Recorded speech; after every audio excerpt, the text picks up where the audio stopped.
देख लेते हैं कि सर मेमोरेंडम ऑफ एसोसिएशन में नेम क्लॉज होता है, फिर रजिस्टर्ड ऑफिस क्लॉज होता है, उसके बाद में ऑब्जेक्ट क्लॉज होता है, नेक्स्ट इज आपके लाइबिलिटी क्लॉज होता है, देन कैपिटल क्लॉज होता है, ठीक है, और उसके बाद में एसोसिएशन या सब्सक्रिप्शन क्लॉज होता है। ये 6 क्लॉजेस तो होते हैं कोई भी एक नॉर्मल कंपनी में।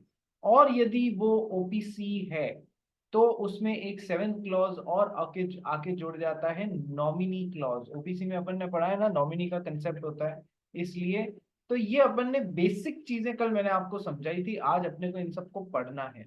नंबर 1। नंबर 2 कि सर अलग अलग टाइप्स ऑफ कंपनीज के लिए अलग अलग तरीके के draft memorandum of association companies act 2013 में पहले से बना के दिए हैं, जिनको आपको to the extent possible religiously follow करना है। कि सर कहाँ दिए हुए हैं? कि सर कंपनीज एक्ट 2013 के स्केड्यूल 1 के टेबल ए, बी, सी, डी और ई, 5 अलग अलग तरीके की कंपनीज के ड्राफ्ट मेमोरेंडम ऑफ एसोसिएशन दिए हुए हैं, जिनको to the extent possible religiously follow करना है आपको। ठीक है, नेक्स्ट कि सर आइए अब पढ़ना अपन स्टार्ट करते हैं मेमोरेंडम ऑफ एसोसिएशन। कौन पढ़ेगा भाई? खुशबू आई है क्या? खुशबू फटाफट पढ़ना स्टार्ट कर। The MOA of company is in fact its charter. It defines its constitution and the scope of the powers of the company with which it has been established under the Act. It is the very foundation on which the whole edifice of the company is built. ठीक है, मैं MOA देखो, जहां पर भी memorandum of association है short form में पढ़ो एमओए ऑफ अ कंपनी। तो ये तो अपन ने कल ही पढ़ लिया था कि the memorandum of association of a company is in fact it's charter document. Charter document का मतलब होता है मैं आपको बता चुका हूं कि सर उस कंपनी का लॉ है, उस पर्टिकुलरली उस कंपनी से रिलेटेड लॉ है, उस कंपनी से रिलेटेड लॉ है, तो चार्टर है जो उसको रिलीजियसली फॉलो करना पड़ेगा। ठीक है, इट डिफाइंस इट्स कॉन्स्टिट्यूशन कि सर ये कंपनी का कॉन्स्टिट्यूशन क्या है, कैसे बनी है, क्या स्कोप है, scope of the powers of the company with which it has been established under the act। कि sir it is the very foundation on which the whole edifice of the company is built। Sir ये वो foundation stone है जिसके ऊपर पूरी company की building टिकाई गई है। ठीक है, तो sir what is the object of registering a memorandum of association? किन ऑब्जेक्टिव से मेमोरेंडम ऑफ एसोसिएशन को रजिस्टर किया जाता है? फर्स्ट पढ़ना भाई।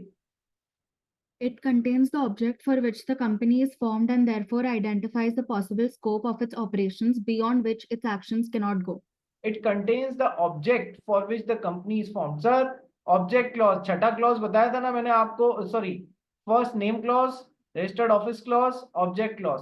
कि सर कंपनी क्या काम करने के लिए बनी है? कि सर सीमेंट ट्रेडिंग के लिए बनी है, कि सर सीमेंट ट्रेडिंग के लिए बनी है, तो सर जो जो काम ऑब्जेक्ट क्लॉज में दिया हुआ है वो सारे काम कर सकती है, उसके बाहर जाके नहीं कर सकती है। ठीक है, so it contains the object for which the company is form and therefore identifies the possible scope of its operations beyond which its actions cannot go। Cement trading लिखा हुआ है और टॉयज ट्रेडिंग करने लग जाओगे, ऐसा नहीं चलेगा। Point number 2। It enables shareholders, creditors, and all those who deal with company to know what its powers are and what activities it can engage in. Again the object of object clause memorandum of association. कोई बाहरी आदमी है, मान लो mister x है, वो देखना चाहते हैं कि इस एबीसी प्राइवेट लिमिटेड या एबीसी लिमिटेड कंपनी क्या काम कर सकती है, तो सर उनको क्या करना होगा? इस कंपनी का मेमोरेंडम ऑफ एसोसिएशन उठा के पढ़ लेना होगा। इस कंपनी का मेमोरेंडम ऑफ एसोसिएशन उठा के पढ़ने से उनको पता पड़ जाएगा नाम क्या है, क्या ऑब्जेक्टिव से कंपनी बनी। तो यानी मान लो इनको 1 लाख बोरे सीमेंट के चाहिए या 10,000 बोरे सीमेंट के चाहिए, तो ये ऐसी कंपनी के पास में जाएंगे ना जो कि सीमेंट में डील करती हो। यदि ये कंपनी टॉयज ट्रेडिंग के लिए बनी हुई है या वेजिटेबल ट्रेडिंग के लिए बनी हुई है, तो क्या इस कंपनी के पास में फिर जाने का मतलब होगा? नहीं सर। चले भी जाते हैं कि नहीं नहीं आप तो सीमेंट खरीद के दे दो, तो सीमेंट खरीदने का कॉन्ट्रैक्ट ऐसी कंपनी के साथ में बना लिया जो कि वेजिटेबल ट्रेडिंग के लिए बनी है, तो फिर वो कॉन्ट्रैक्ट कैसा या एग्रीमेंट कैसा होएगा? वॉइड एग्रीमेंट होगा, शुरुआत से गलत एग्रीमेंट होगा। वॉइड एग्रीमेंट होगा, शुरुआत से गलत एग्रीमेंट होगा। क्या ये बात समझ गए? क्या ये बात समझ गए सब जने? Yes sir. तो sir object, sir it enables the shareholders, creditors and all those who deal with the company. अभी तक मैंने क्या समझाया? All those who deal with the company to know what its powers are and what activities it can engage in: cement trading, vegetable trading, toys trading, whatever, cement manufacturing, whatever it is. Now it enables the shareholders and creditors. Sir, आप किसी company में पैसा लगा रहे हो अपना, एक तो वीडियोस सब जने ऑन करेंगे, एक तो वीडियोस सब जने ऑन करेंगे। जश शाह हो गए 5 मिनट, जिया वोरा, कविश, खुशबू, श्रेया बियानी, श्रेया कर्नावट, दर्श जैन, ठीक है। जिनको पढ़ने में तकलीफ हो रही है, फ्लिकर कर रही है, वो एक अलग बात है, अदरवाइज सबको ऑन करने हैं। अब सर कंपनी में आप शेयर होल्डर बनना चाहते हैं या कंपनी में मेंबर बनना चाहते हैं, तो आप इस कंपनी के शेयर्स ले रहे हैं कब? अपना पैसा देके, अपना पैसा देके आप इस कंपनी में शेयर्स ले रहे हैं, ठीक है। तो सर आपका पैसा कहाँ लग रहा है, ये आपको कैसे पता पड़ेगा? कि सर कंपनी का मेमोरेंडम ऑफ एसोसिएशन का ऑब्जेक्ट क्लॉज पढ़ेंगे तो हमें पता पड़ जाएगा कि हमारा पैसा हम टॉयज ट्रेडिंग के लिए दे रहे हैं या वेजिटेबल ट्रेडिंग के लिए दे रहे हैं, सबसे पहली बात। दूसरी बात कि सर ये तो शेयर होल्डर्स या मेंबर्स की बात हो गई, सर क्रेडिटर्स को भी तो पैसा, क्रेडिटर्स से भी जो पैसा दे रहे हैं, क्रेडिटर्स को पता होना चाहिए ना उनका पैसा कहाँ लग रहा है, कि सर एमओए का ऑब्जेक्ट क्लॉज देख लो वहां लग रहा है सर। ओके, तो सर शेयर होल्डर्स या members, sir creditors and all other people who deal with the company, sir कैसे पता पड़ेगा? सर मिस्टर एक्स जो कंपनी से डील कर रहे हैं, सर कुछ नहीं, इस कंपनी का एमओए पढ़ लो, एमओए का ऑब्जेक्ट क्लॉज पढ़ लो, पता पड़ जाएगा कि ये कंपनी क्या क्या काम कर सकती है। नेक्स्ट,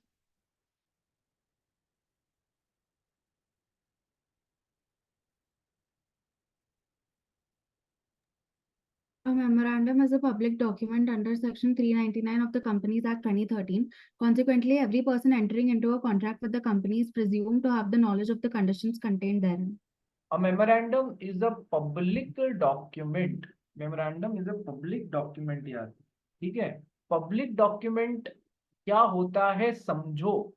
कुछ चीजें होती हैं जो किसी भी कंपनी के बारे में पब्लिक पार्लांस में होती हैं। पब्लिक पार्लांस का मतलब पब्लिक डोमेन में वो इंफॉर्मेशन होनी चाहिए और होती हैं। सर जैसे कि सर कंपनी जिस समय रजिस्टर हो रही होती है उस समय कुछ डॉक्यूमेंट्स उसको रजिस्ट्रार ऑफ कंपनीज के साथ में डिपॉजिट कराने होते हैं ऑन दी एमसीए की वेबसाइट, ठीक है सर। तो सर उसमें क्या डॉक्यूमेंट होते हैं कि सर एक तो होता है एमओए और एक होता है एओए, ये भी जमा कराने पड़ते हैं। तो सर एमओए और एओए को पब्लिक डॉक्यूमेंट माना गया है, which are available in public domain, which are available in public domain. यानी कि मिस्टर एक्स हैं, वो इस कंपनी से डील करने जाना चाहते हैं, लेकिन सर उसके पहले इनकी ड्यूटी बनती है, इनकी ड्यूटी है, ये अभी आएगा आगे, इनकी ड्यूटी है कि सर इस कंपनी के पब्लिक डॉक्यूमेंट्स को देख के जाएं जो कि पब्लिक पार्लांस में अवेलेबल हैं। सर उनमें छुपाने वाली कोई बात नहीं होती है, उल्टा पता होना चाहिए बाहरी आदमी को कि कंपनी कैसे काम करती है, कंपनी का लॉ क्या है, जिससे ये कंपनी गाइड होगी। तो सर वो उनको अब इस कंपनी के एमओए कहां से मिलेंगे? सर उनको एक छोटी सी फीस भरनी पड़ेगी मिनिस्ट्री ऑफ कॉर्पोरेट अफेयर्स और या आरओसी की वेबसाइट, आरओसी के साथ में एक नाम मात्र की फीस भर के इस कंपनी के जो एमओए और एओए हैं उसकी कॉपी ये ऑब्टेन कर सकते हैं। और इनकी ड्यूटी होती है इस कंपनी से डील करने से पहले इस कंपनी के ये डॉक्यूमेंट्स पढ़ के जाएं, अपडेट होके जाएं कि वो डॉक्यूमेंट्स एक्चुअली बोल क्या रहे हैं। So memorandum is a public document under section, ये सेक्शन याद रखना, ये आगे काम आएगा ये डॉक्ट्रीन में। Memorandum is a public document under section 399 of the companies act 2013. Thus, consequently, every person who is entering into a contract with the company is presumed to have the knowledge of the conditions contained therein. यानी कि sir ये पहले से मान लिया जाएगा कि mister x इस कंपनी के प्रिज्यूम्ड वर्ड को तोड़ो तो क्या बनता है, प्री अज्यूम्ड। प्रिज्यूम्ड वर्ड को तोड़ो तो क्या बनता है, presumed. So mister X is presumed to have the knowledge. Mr. X is presumed to have the knowledge of the content of memorandum of association if he is going to deal with this company। हम ये मान के चलते हैं कि इन्होंने MOA AOA निकाल के पढ़े हैं और अब खुद को अपडेट किया है कि वो एमओए एओए इस कंपनी के क्या बोलते हैं, उसी हिसाब से इनको कंपनी के साथ में डील करना है। यदि कंपनी बनी सीमेंट ट्रेडिंग के लिए और उस कंपनी के साथ में टॉयज ट्रेडिंग का कॉन्ट्रैक्ट बना के आ जाते हैं, सर इनका ड्यूटी था ना पहले एमओए पढ़ के फिर ऑब्जेक्ट क्लॉज वगैरह सब जाके देख के फिर कॉन्ट्रैक्ट बनाने का। यदि इन्होंने नहीं किया तो कंपनी की गलती नहीं है, वो कॉन्ट्रैक्ट बना लिया, किसकी गलती है, मिस्टर एक्स की गलती है। किसकी गलती है, मिस्टर एक्स की गलती है। क्या ये बात समझ में आई जिया जैन, जिया वोरा? जिया वोरा तिरछी नजरों से कहाँ देखा जा रहा है? हम्म। किधर नहीं। अरे रहने दे, ठीक है, सर को सब पता पड़ता है। ठीक है, चलो कौन पास में फ्री में पढ़ाई कर रहा है ये बता दे बस तू। हम्म। मैं अरे ठीक है, चलो कोई बात नहीं, फ्री में पढ़ लिया तो मेरा क्या चला गया है यार। ठीक है, नेक्स्ट। सर मम्मी या पापा पास में बैठे हैं सर। हम्म। ऐसा भी नहीं है, फिर कैसे इधर उधर नजरें जा रही है तेरी। चलो आ जाओ इधर ध्यान दो। Next, a memorandum is a public document under 399 of the companies act. तो जो भी कंपनी से डील करने जा रहा है he is presumed to have the knowledge of the conditions contained therein. Next, the shareholders must know the purposes for which his money can be used by the company and what risk he is taking in making the investment. Sir, cement trading के लिए पैसा लगेगा तो उसको purpose पता होना चाहिए ना कि सर इस जगह है तो इस इंडस्ट्री में है तो मेरे पैसे के साथ में उस इंडस्ट्री रिलेटेड रिस्क जो भी है वो होगा। ठीक है सर, खुशबू ये पढ़ना। A company cannot depart from the provisions contained in the memorandum, however imperative may be the necessity for the departure. It cannot enter into a contract or engage in any trade or business which is beyond the power confessed on it by the memorandum. If it does so, it would be ultra vires the company and void. Sir memorandum में जो भी बात दी हुई है ना, कितना भी जरूरी क्यों नहीं हो, हाउएवर इंपेरेटिव में भी कितना भी जरूरी क्यों नहीं हो, हाउएवर इंपेरेटिव में be the necessity for departure, उससे हटने की कितनी भी तेज जरूरत क्यों नहीं हो, कितनी भी बहुत ज्यादा गहरी जरूरत क्यों नहीं हो, a company can not depart from the provisions of the memorandum of association. Sir memorandum of association में लिखा है कंपनी का ऑब्जेक्ट क्लॉज में सीमेंट ट्रेडिंग। सर इस कंपनी को मिस्टर एक्स एक बहुत बड़ा ऑर्डर देना चाहते हैं for let's say vegetable trading. ठीक है, इनकी सारी बात हो गई, लेकिन सर क्या ये काम कर सकती है कंपनी वेजिटेबल ट्रेडिंग का? नहीं। मिस्टर एक्स जो है वो कहते हैं या तो तुम ले लो अगले 2 दिन में मेरे से ऑर्डर वेजिटेबल ट्रेड सप्लाई करने का, और या फिर मैं किसी और को दूंगा। और करोड़ों का कॉन्ट्रैक्ट था वो, करोड़ों रुपए की वैल्यू थी उस कॉन्ट्रैक्ट की। ठीक है, तो सर अब छोटी सी बात सुनो, वेजिटेबल ट्रेडिंग जो है क्या है कंपनी कर सकती है? नहीं। सर कंपनी को कम से कम अपना एमओए अमेंड करके उसमें सीमेंट ट्रेडिंग के साथ में टॉयज ट्रेडिंग डालने के लिए मीटिंग बुलानी पड़ेगी, जनरल मीटिंग। जनरल मीटिंग का नोटिस कितने दिन बाद में मीटिंग हेल्ड होगी, 21 दिन बाद में होगी। ठीक है सर, अब अपन ने पढ़ा है ना कि सर मीटिंग कम से कम 21 दिन के नोटिस पे बुलाई जा सकती है, उससे पहले नहीं बुलाई जा सकती है। Yes sir. तो सर अब ये तो कह रहे हैं कि 2 दिन में या तो तुम ऑर्डर लो, नहीं तो मैं ऑर्डर किसी और को दे दूंगा। तो कितनी जरूरी बात हो गई है कि सर मेमोरेंडम काम करने नहीं दे रहा है, पर 2 दिन में हमने ऑर्डर लिया नहीं तो गलती हो जाएगी और तो ये ऑर्डर छूट जाएगा। और सर 21 दिन तो मीटिंग बुलाने में लग जाएंगे, उसके बाद में हम अमेंडमेंट करके फिर ले पाएंगे।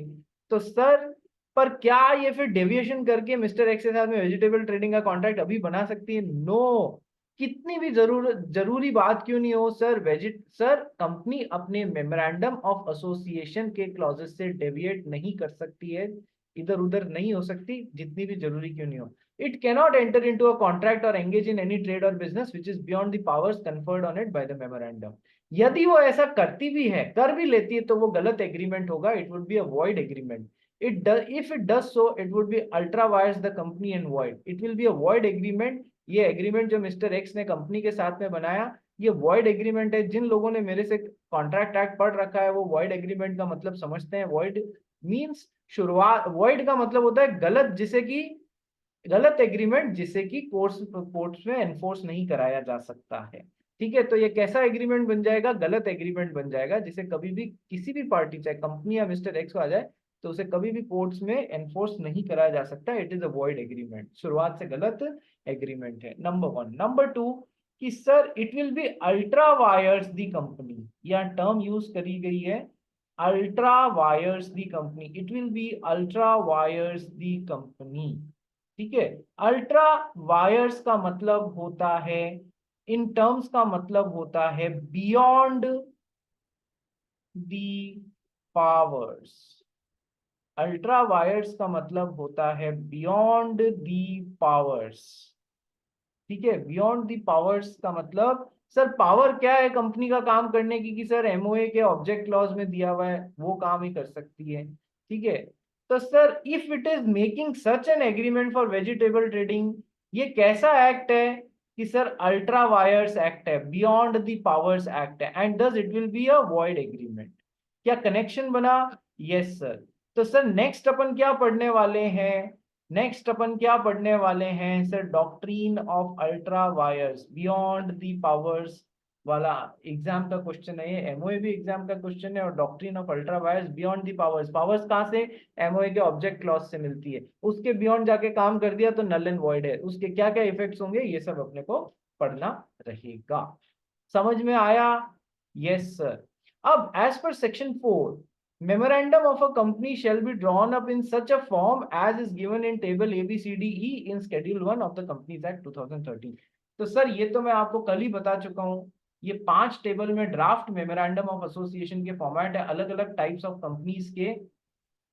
ठीक है, तो आपको कम से कम डेविएशन से इनको फुलफिल करके ऐसा ही बनाना होता है। जिस भी तरीके का कंपनी आप खोल रहे हैं उसका एमओए उसके रेस्पेक्टिव टेबल के अनुसार ही आपको बनाना होता है। ठीक है, next, the memorandum and articles of a company must be as close to model forms as possible. जो अभी मैंने बोला ना, जितने निकट रख सकते हो इन ड्राफ्ट फॉर्मेट्स के, मॉडल फॉर्मेट्स के, उतने निकट रखना है। The memorandum and articles of a company must be as close to model forms as possible depending upon the circumstances. थोड़ा बहुत डिविजन सर्कमस्टेंसेस के कारण करना पड़ रहा है तो अलग बात है, बाकी एज क्लोज इनके रखना है आपको। Now what are the contents of the memorandum of association की? सर 6 क्लॉजेस मैंने बताए थे नॉर्मल कंपनी में, और 7 क्लॉजेस ओपीसी में। सर वो क्लॉजेस अब अपन एक एक करके पढ़ना चालू करते हैं। नेम क्लॉज, क्या एक एक बात समझ में आ रही है रे आपको? एक एक बात समझ में आ रही है? हाँ सर, हमारे भेजे में सब फिट बैठ रहा है। तो सर भेजे में सब फिट बैठ रहा है तो उसके लिए जरूरी बात क्या है? भेजे में सब फिट बैठ रहा है तो उसके लिए जरूरी बात क्या है? क्या है कि सर रोज रोज लिख के, रोज रिवीजन, अपने शॉर्ट नोट्स बना के, और एक पीडीएफ बना के भेजनी है, और एक ही रजिस्टर में रोज शॉर्ट नोट जो भी सर ने पढ़ाया है वो बनाने रहेंगे, वो बनाने रहेंगे। ठीक है, तो सर सबसे पहला है नेम क्लॉज। कंपनी का नाम क्या होगा? ठीक है, पढ़ना स्टार्ट कर भी। The name of the company, name clause with the last word limited in the case of a public limited company, or the last words private limited in the case of a private limited company.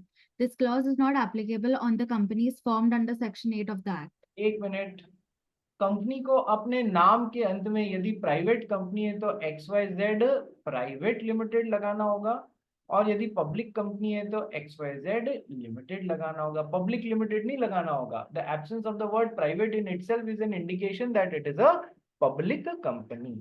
अच्छा, section 8 company चाहे private form में खुल रही है चाहे public format में खुल रही है, सर उसको अपने नाम के आगे वर्ड लिमिटेड और प्राइवेट लिमिटेड लगाने से छूट दी जाती है या नहीं दी जाती है? सेक्शन 8 कंपनी को अपने नाम के आगे से वर्ड लिमिटेड और प्राइवेट लिमिटेड लगाने से छूट दी जाती है या नहीं दी जाती है? Yes sir. तो वही लिखा है sir private company, private limited, public company, limited, and this clause is not applicable to section 8 company.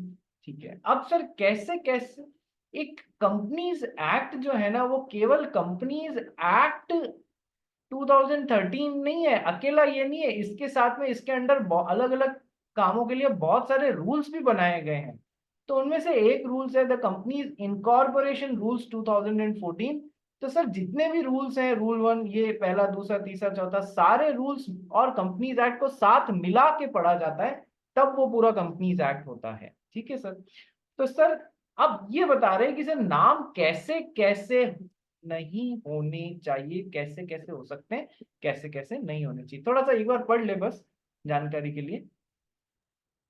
The name including phrase electoral trust may be allowed for registration of companies to be formed under Section 8 of the Act in accordance with the Electoral Trust Scheme 2013 notified by the Central Board of Direct Taxes. For the companies under Section 8 of the Act, the name shall include the World's Foundation, Forum, Association, Federation, Chambers, Confederation, Council, Electoral Trust, and the like, etc. देखो ये जो अपन ने पढ़ा है ना कि sir section 8 company जो होती है उनके नाम के आगे एक तो लिमिटेड, प्राइवेट लिमिटेड लगाने से उनको छूट दे देते हैं। दूसरा कि सर उनके नाम क्लब्स और ये सब भी अपन ने पढ़ा था ना, फिक्की, एसोकैम, ऐसे जो है, तो ASSOCHAM is a chambers of commerce, confederation वो ये यूज कर सकते हैं, काउंसिल यूज कर सकते हैं, इलेक्टोरल ट्रस्ट यूज कर सकते हैं, एसोसिएशन यूज कर सकते हैं, फेडरेशन यूज कर सकते हैं, फोरम यूज कर सकते हैं, क्योंकि ये उन्हीं पर्पसेस के लिए बनेंगे। सेक्शन 8 जो होता है ना चैरिटेबल पर्पस के लिए, वहां प्रॉफिट मोटिव नहीं होता है। तो सर वो लोग ऐसे नाम यूज कर सकते हैं, ये तो हो गया सर। और the name including phrase electoral trust may be allowed for registration of companies to be formed under section 8 of that। Sir section 8 company में कोई ट्रस्ट है जो इलेक्शन कराते हैं, तो इलेक्टोरल ट्रस्ट के लिए सेक्शन 8 कंपनीज बनाई जाती हैं। वो अपने नाम में इलेक्टोरल ट्रस्ट, इसका मान लो Gujarat state, Gujarat clubs electoral trust, ऐसा करके कुछ बनाते हैं। सर सेक्शन 8 में ये सब अलाउड है। तो ये पूरा पैराग्राफ सेक्शन 8 के लिए, जो तो हम पहले भी पढ़ चुके हैं कि वहाँ अजीब अजीब नाम होते हैं जिनको छूट मिलती है। ठीक है sir, next. As per MCA notification dated 5th June 2015, a government company's name must end with the word limited. In the case of an OPC, the words one-person company should be included below its name. देखो ministry of corporate affairs किस, एक ministry है सरकार की, मंत्रालय है जो corporates, body corporates और कॉर्पोरेशंस का के मैटर्स को हैंडल करता है। यानी कि body corporate, artificial legal person कौन कौन होते हैं रे बॉडी कॉर्पोरेट्स, या बिजनेस के लिए जो बने हुए सर, ये कंपनी के मैटर्स हैंडल करेंगे, ये एलएलबी के मैटर्स हैंडल करेंगे, और सर जो आरओसीज अलग अलग जगह बैठे हुए हैं ना, वही पार्टनरशिप 1932 के मैटर्स भी हैंडल ही वो ही करते हैं करीब करीब। ठीक है, ये भी बात। तो sir ministry of corporate affairs ये सब काम देखती है। तो सर गवर्नमेंट कंपनी का नाम हमेशा वर्ड लिमिटेड से ही एंड होना चाहिए, कभी भी वो प्राइवेट लिमिटेड से एंड नहीं होगा।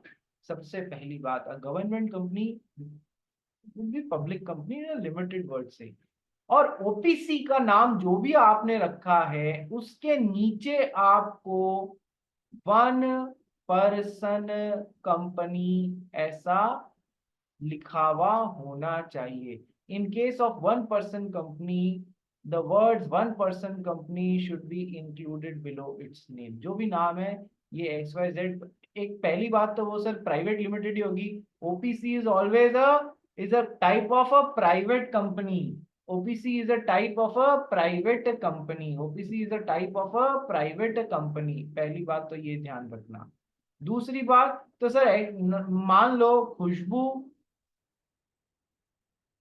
ट्रेडर्स प्राइवेट लिमिटेड, नीचे लिख देगी वन पर्सन कंपनी। ठीक है, ऐसे होगा। बात समझ में आ गई? यस सर, समझ में आ गई।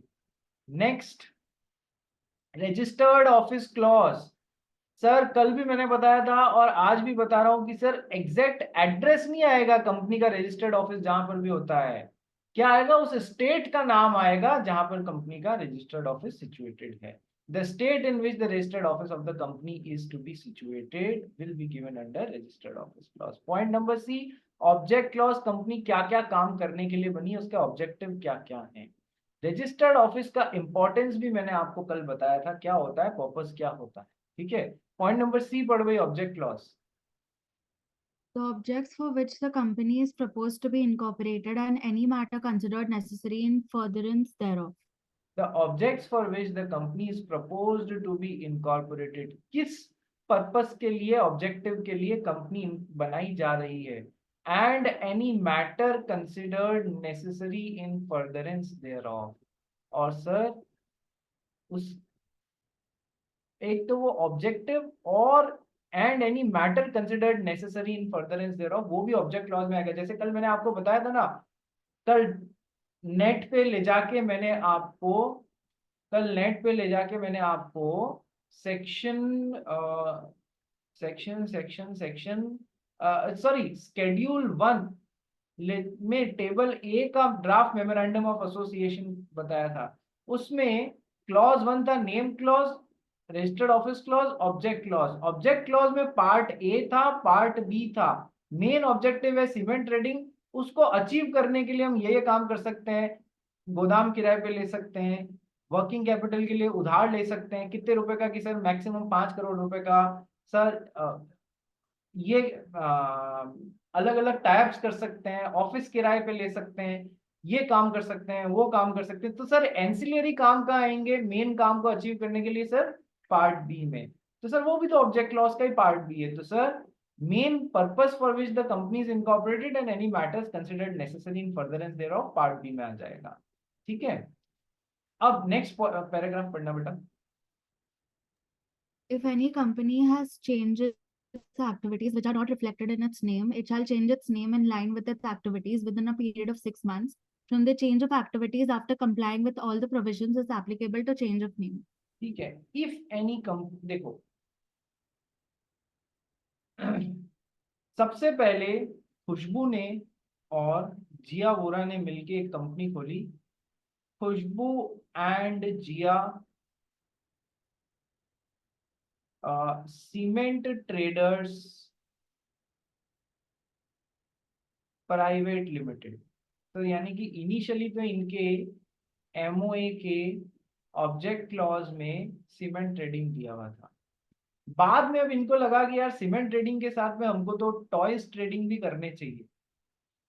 तो इन्होंने क्या किया, अपने एमओए के ऑब्जेक्ट क्लॉज को अमेंड किया प्रॉपर तरीके से, पूरी मीटिंग बुला के स्पेशल रेजोल्यूशन पास करके उसमें सीमेंट ट्रेडिंग के साथ में टॉयज ट्रेडिंग डाल दिया, या सीमेंट ट्रेडिंग हटा दिया, टॉयज ट्रेडिंग डाल दिया, ठीक है सर। लेकिन सर इन्होंने अपना नाम चेंज नहीं किया, एक्टिविटी तो चेंज कर ली लेकिन सर नाम चेंज नहीं किया। नाम अभी भी क्या है, Khushboo and Jiya cement traders private limited, यानी कि देयर नाम is not reflecting their proper activity now.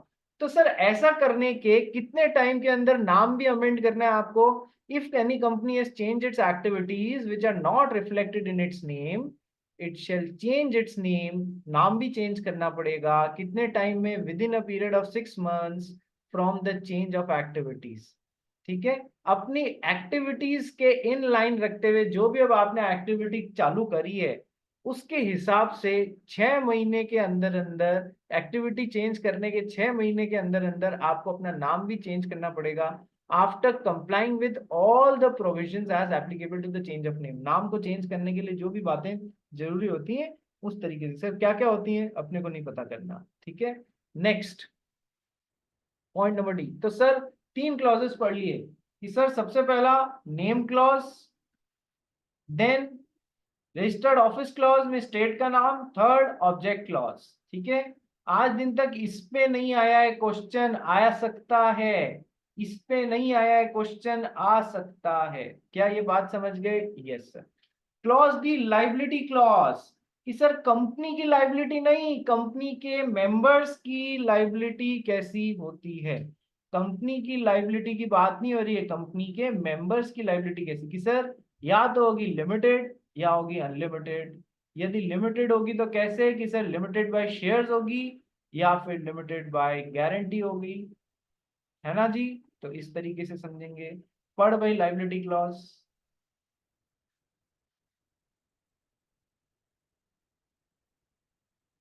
खुशबू कहाँ चली गई?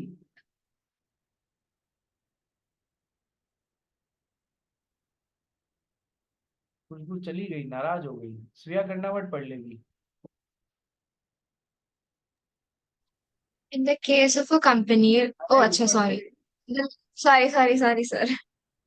The liability of members of the company, liability cause, whether limited or unlimited, and also state, in the case of a company limited by shares, that the liability of its members is limited to the amount unpaid, if any, on the shares held by them, and in the case of company limited by guarantee, the amount up to which each member undertakes to contribute क्या to the assets of the company. Sorry. ठीक है, यहाँ तक किसी को कोई doubt है क्या? ये तो अपन पहले भी समझ चुके हैं ना, लिमिटेड कंपनी में लिमिटेड बाय शेयर्स, कि सर 10 रुपए पे 6 रुपए मंगा लिए तो 4 रुपए अनपेड है, तो उतने रुपए जितने शेयर आपके पास में है, उस पर शेयर 4 रुपए आपसे मांग सकते हैं।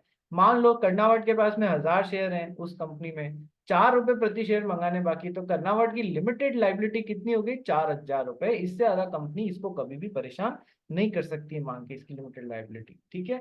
और यदि कंपनी लिमिटेड बाय गारंटी है, तो हर जना जो मेंबर है वो अपने बताता है ना, मेरे 50,000 रुपए की गारंटी, मेरे 1 लाख रुपए की guarantee.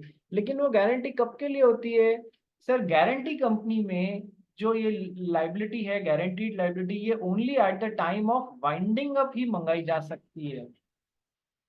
Only at the time of winding up ही मंगाई जा सकती है। Only at the time of winding up ही मंगाई जा सकती है। 1 मिनट होल्ड करना बेटा।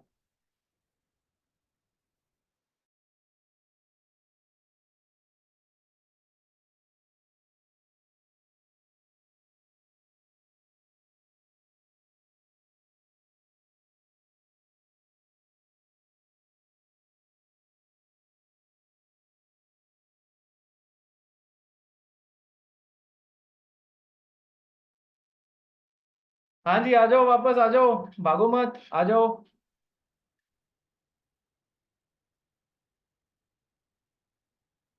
वापस आ जाओ भाई। तो sir only at the time of winding up ही, only at the time of winding up ही रहेगा, ठीक है। वो गारंटीड अमाउंट तभी मंगाया जा सकता है,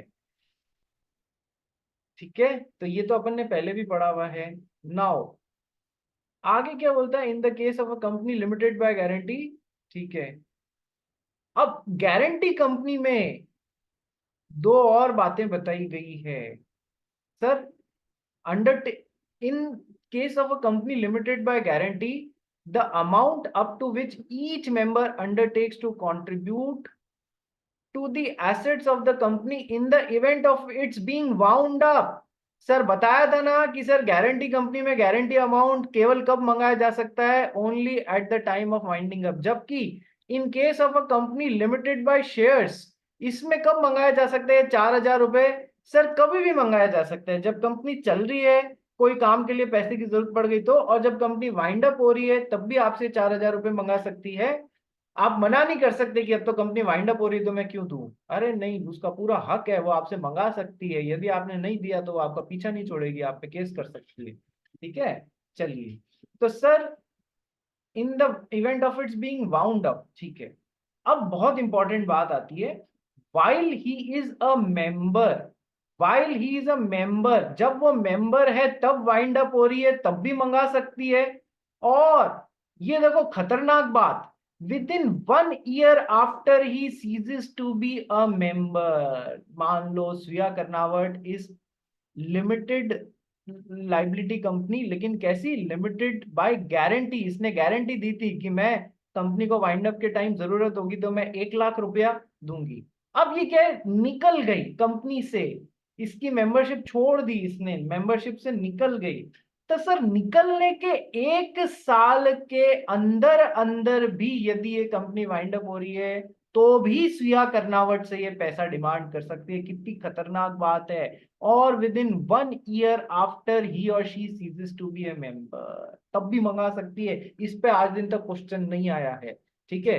for payment of the debts and liabilities of the company or of such debts and liabilities as may have been contracted before he ceases to be a member as the case may be. Sir समझाता हूं, एक बार same link पे वापस rejoin करो.